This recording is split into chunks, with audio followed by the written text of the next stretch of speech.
and there is no intermediate host. No intermediate host. Okay. Say Ascaris lumbricoids. Natural host man. In no intermediate host. That's all. Thank you so much, baby. Okay, so now let us move on. Life cycle pathogenesis over. Are you fine, guys? Ascaris lumbricoids, we finished morphology, life cycle and pathogenesis, right? Now let's move on. We will move on to pathogenicity and clinical features. So what and all it will do to us? Let us look at this.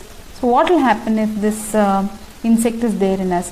Protein and vitamin A deficiency will happen. Spoliative action. I think it's going to spoil. Spoliative action. Spoliative. Never heard this word. Spoliative. So it is some spoliative action. What is spoliative?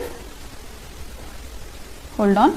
Spoliative means robbing, it seems. Robbing action. So it robs us of protein and vitamin A.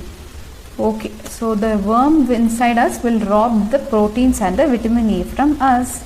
Now toxic action, what it has?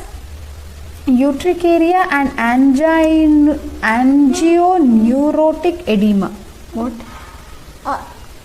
Vitamin A. It's not, vitamin A. Okay. Toxic action will be the skin kind of rashes, urticaria and angioneurotic edema. Wow, what the hell is that now? Then mechanical action inside the intestine, what it will do? It will grow so much and it will obstruct the intestine. You have to look at the photos from the internet on intestinal obstruction. They are so horrifying. They are so gross. So it will cause intussusception of this intestine. Intussusception means what? Like a telescope, the intestine tubes will go one inside the other. So that is very dangerous actually. Then volvulus and intestinal perforation. So it causes lot of damage to the intestine. Volvulus also. What is this volvulus? Let's just Google for this. Volvulus is the loop, when the loop of intestine twists around itself and the mesentery that supports it, resulting in obstruction. Okay, we'll just learn this much. Volvulus means loop of intestine twists around itself. Okay, that's all. And intestinal perforation. So a lot of mechanical action.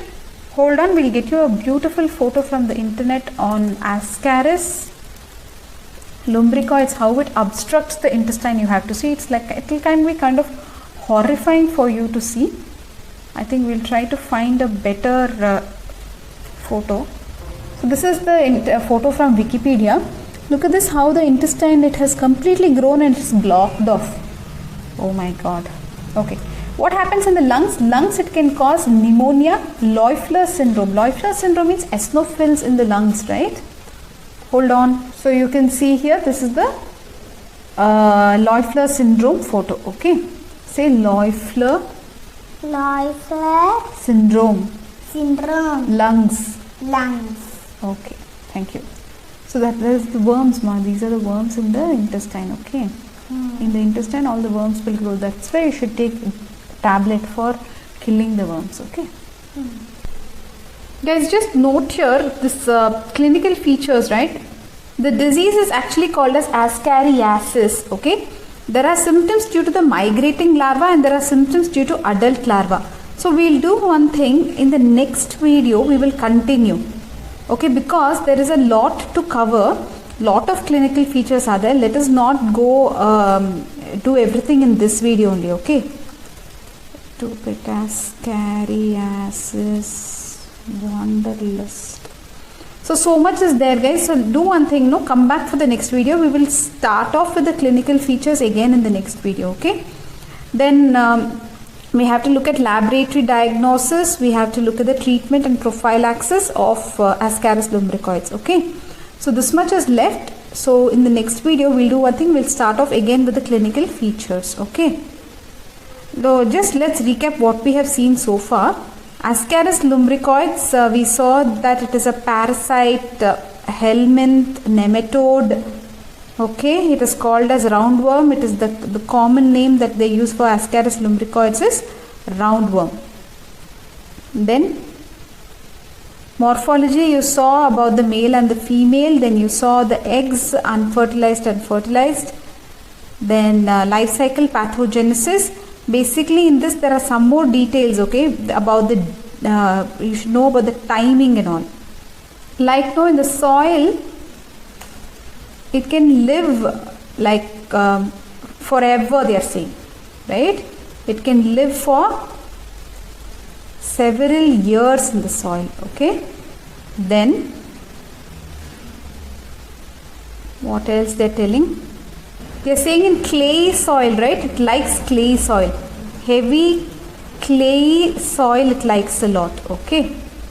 Shade location, temperature between 20 to 30 degrees centigrade it likes a lot, okay. This embryo is there, no, it molds twice to become the infective rhabdiform larva. So here you can see, right, this fertilized egg, two molds it needs to become this infective rhabdiform larva. Let's look at what happens in the man, okay.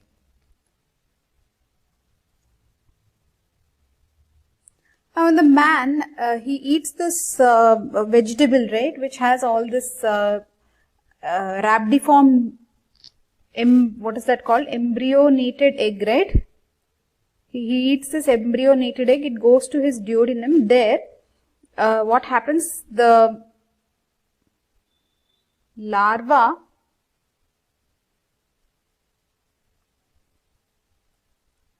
is so motile, okay, the larva is very motile, it penetrates the intestine and it reaches the portal vein and it reaches the liver.